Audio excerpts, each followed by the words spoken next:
Greqia përgatitet për stuhi dhe rreshje të dendura shiu, autoritetet bëjnë thirrje për kujdes. Autoritetet në Greqinë fqinje kanë aktivizuar alarmin portokalli që paralajmëron për rreshje të dendura shiu, stuhi dhe erëra të fuqishme që pritet godasin vendin fqinj, duke nisur nga mbrëmja e së dielës dhe të hënës. Sipas meteorologëve grek, erat forta e gore do të frynë në detin Jon të dielën dhe në detin Egje të hënën, duke arritur deri në 8 ball në disa zona. Në malet e perëndimit dhe veriut parashikohen rreshje të izoluara dëbore. Shirat dhe stuhi do të prekin fillimisht Greqinë perëndimore dhe më pas zonat veriore dhe veri lindore, ndërsa pasdite moti keq do të zhvendoset drejt Kretës, i shujve të Egjeut lindor dhe zonës së Athinës.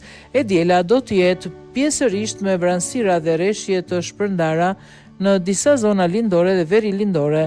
Në mëngjes pritet mjergull në brendësitë vendit, ndërsa temperaturat do të lëvizin nga 15 deri në 20 gradë Celsius.